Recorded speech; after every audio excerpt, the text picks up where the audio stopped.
अभी एजेंसी वाले मेरे पास आ गए, उन्होंने कहा कि मैं तो 30-35 साल, ये भी वहाँ जामे फारूकी में उस्ताद रहे, मैं तो नालायक किस्म का, ये लोग बड़े लोग थे, मैं तो कोई, एक तो बड़ा आदमी होता है, एक छोटा सा, हमारे बलोच लोग उसको कहते मुल्लुडू, एक बड़ा मौलवी होता ना, एक छोटा सा होता मुल्लुडू। तो मौलाना सलीमुल्लाह खान, ये शब्बीर मौलवी होते थे, मुल्ला होते थे, मैं छोटा सा मुल्लुडू होता था, मुल्लुडू। तो हम मुल्लुडू, तो अब मैं 30-35 साल के बाद आया हूँ, अभी अपने जगह पर 500-600 तलबा मेरे साथ, झूपड़ियाँ लगी हुई हैं।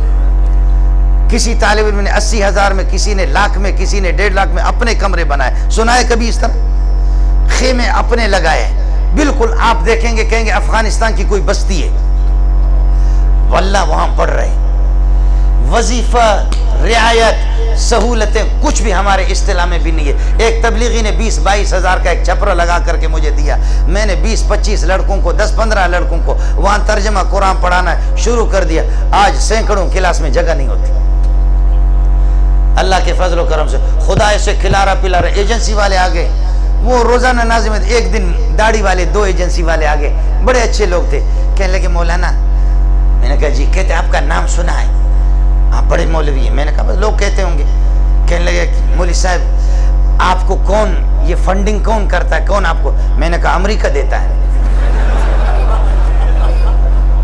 मैंने कहा अमेरिका देता है, हम काम ही करते अमेरिका के लिए मौलवी लोग, इसलिए कि कुरान का तो अमेरिका तो बहुत खैर, अमेरिका चाहता भी को कुरानी तालीमात बढ़ जाए, वो बहुत खैर ख्वाह, बहुत शरीफ है। तो मैंने कहा अमेरिका, तो वो भी बहुत हंसे, कहने लगे मौली साहब सुना आपके बारे में, बड़े मजाक किए, लेकिन सही बात बता दो। मैंने कहा सही तो आपको बताए, अमेरिका ही हमें देता है। कहता है कि नहीं नहीं, आप असल बात बताओ, असल बात बताओ कि ये कौन कौन से सेठ है, कौन कौन से लोग। मैंने कहा वो सेठों के नाम हम अपने उस्तादों को नहीं बताते, तुम्हें कैसे बताएंगे? मौलाना सलीमुल्लाह खान जिनके जूतियों पे कुर्बान जाऊं, 35 साल मुझे खिलाए, अगर मौलाना सलीमुल्लाह आ जाके मौली मंजूर कौन सा सेठ आपके साथ ताउन करता है, मैं बिल्कुल नहीं बताऊंगा, चाहे मुझे ज़बह करे। मैंने कहा अपने उस्तादों को हम नहीं बताते। कहते नहीं मौलाना असल तो बात बताओ, आपका ताल्लुक किस जमात से? मैंने कहा इमरान खान से। हंस हंस करके वो हंस रहे कि कहते मौली साहब सही बात बताओ। मैंने कहा सही बात, वहां मजा है। मैंने कहा मैं इमरान खान का आदमी हूँ, साफ सी बात है। कहते नहीं मौली साहब साफ सी बात बताओ। मैंने कहा साफ बात आपको बताऊं, इस दाढ़ी के साथ न पीपल पार्टी वाले मुझे कबूल करेंगे, न मुस्लिम लीग वाले कबूल, न भाई इमरान जान मुझे कबूल करेगा, कोई मुझे इस दाढ़ी के साथ, इस पगड़ी के साथ कबूल, मजबूर होकर फजल मांग के साथ लगा हुआ बस।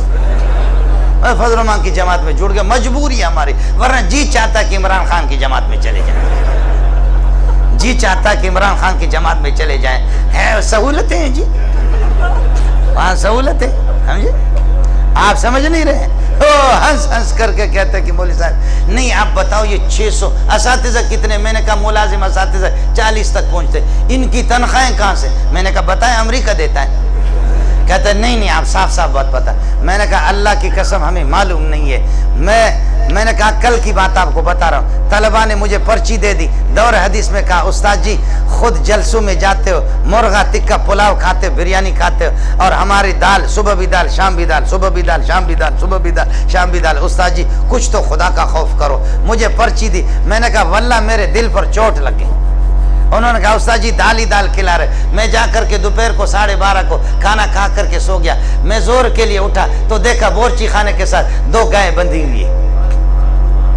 तालिब से बोरची से मैंने पूछा ये कहाँ से? उन्होंने कहा एक आदमी ने कहा मेरी माँ को तकलीफ है, सकरात का वक़्त है, सदका लेकर के ये 2 गायें उसने दिए। मैंने कहा कोई 2 गायें लाता है, कोई 2 किलो आटा लाता है, कोई 200 लाता है, कोई 2000 लाता है, और कोई 2 लाख भी लाता है। जी हाँ 2 लाख भी लाता। और ऐसे ऐसे लोग हैं, ऐसे ऐसे लोग हैं, बाज आकर के बाज हमें बताते कि जी चल आपके लिए मस्जिद तामीर करेंगे, बाज कहते कि वो ऐसे लोग देते वही है, वो हमसे हिसाब ले ले, और आप कहते हिसाब दे दो, तुम दे दो फिर हमसे हिसाब ले लो।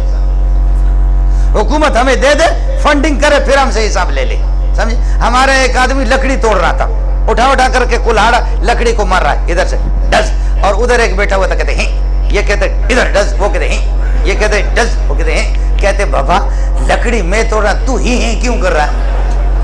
बोझ तो मुझ पर है, बोझ मुझ पर है, पसीना मेरा आ रहा है, तू उधर कहते हैं मैं कुल्हाड़ा होगा मारता हूँ लकड़ी पे, कहते हैं। तो सवाल ये है कि जिन्होंने जो तबलीगी है, जो दीनदार है, जो तहज्जुद गुजार है, जो अवाबीन और चाश के पाबंद है, जो अपने खालिक को जानते हैं, जिनकी ये ज़रूरत है, जिनकी एक ज़रूरत है। बिनौर टाउन में एक और मदरसे में अल्लाह आपका भला करे, जहाँ पर असातिज़ा की तनख्वाह नहीं, असातिज़ा की तनख्वाह, एक क्लीन शेव का आदमी आ गया और चेक काट करके उसने करोड़ 1.5 करोड़ का दिया। 2-3 चेकें कहा ये ले लो।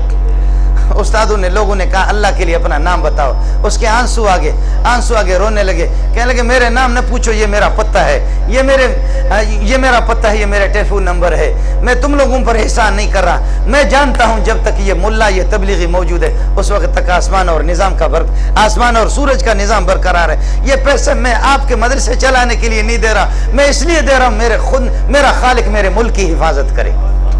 ये इसलिए मैं दे रहा हूं ताकि मेरे बच्चे अजाब अलीम से बचे, खुदा के अजाब से। ये इसलिए मैं दे रहा हूं मुसलमानों पर खुदा का कोई उमूमी अजाब ना आ जाए। मौलवियों, तुम पर एहसान नहीं कर रहा हूं, नमाज अगर पढ़ रहा हूं तुम पर एहसान नहीं, एक फरीज है। हज कर रहा हूं, ज़कात दे रहा तो ज़कात भी फरीज है, आप पर मेरा एहसान नहीं है। तुम लोग मुझे इत्तला कर दो, इस टेलीफोन पर घसीट करके, घिस करके मैं जमीन पर घुटनों के बल भी आ जाऊंगा। आधी रात को बुलाओ तब भी बुलाओ।